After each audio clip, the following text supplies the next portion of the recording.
fake stuff and said a lot of stuff that, a person that you claim that you cool with, you would never say. So that was my big issue with him. I just know, character take you a long way, and I just don't agree with the character, actions that he took.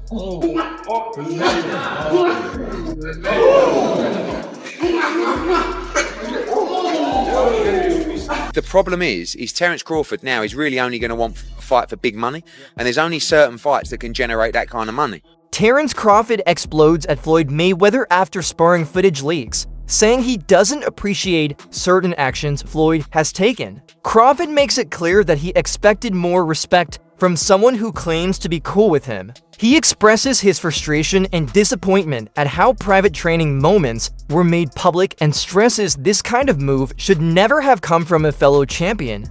I had disliked a lot of things that he was saying, and how he was acting, being that, me, I'm a real individual.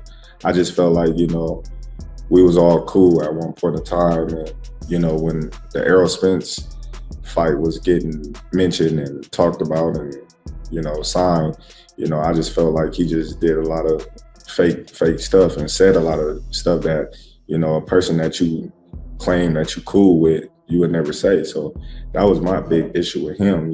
I just know, character take you a long way, and I just don't agree with the character, actions that he took. Eddie Hearn's comment that Crawford should retire reflects the split within the boxing community about what he should do next. On one side, Hearn admires that Crawford's legacy is untouchable. He has conquered multiple divisions, dominated elite fighters, and erased all doubt about his place among the all-time greats. Retiring at the peak would protect his image forever, just as legendary champions before him once did. Yet Hearn also acknowledges the lure of financial security. With Saudi investment and crossover spectacles shaping modern boxing, Crawford could command record-breaking purses even in non-legacy fights. The temptation of multi-million-dollar events might outweigh the purity of legacy, and Hearn, as a promoter, understands this balance better than most. Sorry? Should Crawford retire?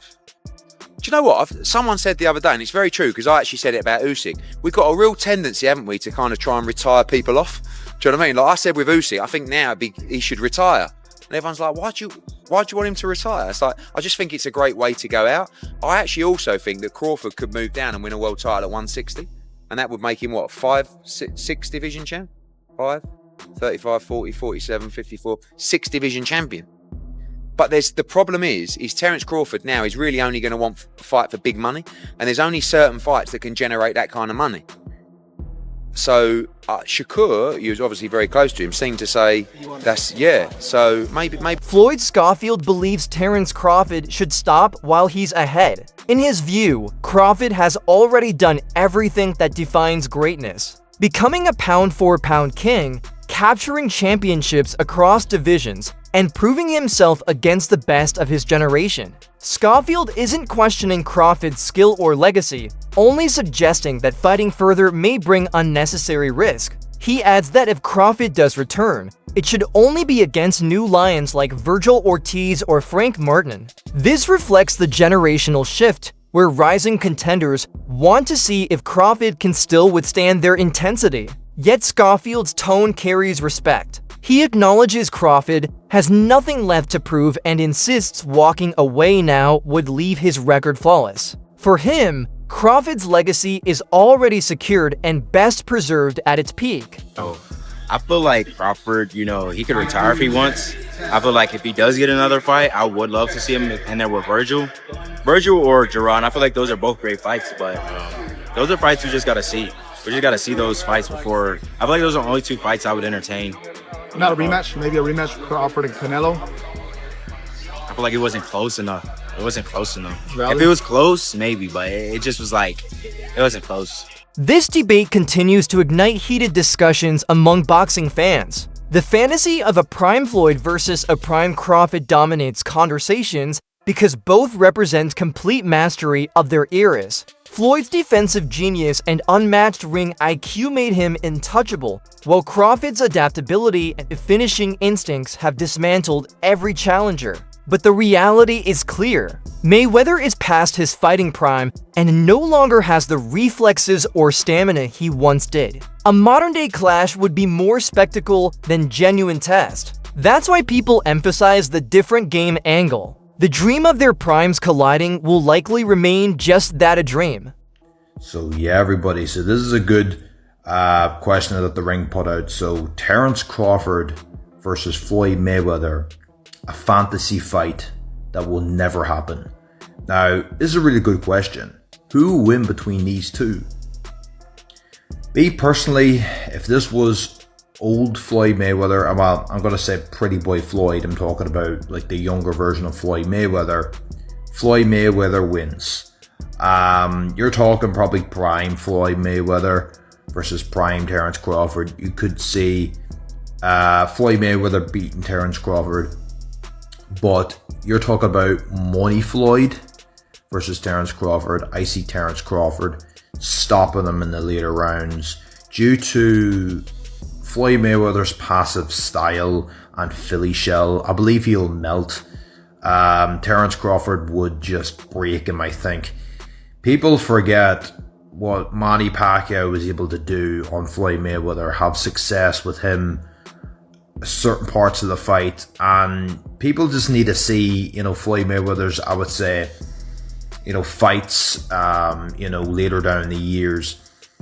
I think Crawford would just be able to break that defense. I don't know. The thing is about Terence Crawford, he has a very, very awkward style, very awkward foot movement and footwork. This is the thing. A lot of people were thinking, no, nobody beats Floyd. Or if you try to compare somebody else, no, this man will beat Floyd. Floyd would beat everybody. I don't think it's a case of Terence Crawford, everybody. I think Terence Crawford would have been the man to actually beat Floyd. Honestly, for what he did to Canelo Alvarez, he beat a 168 Canelo Alvarez. 168 Canelo Alvarez.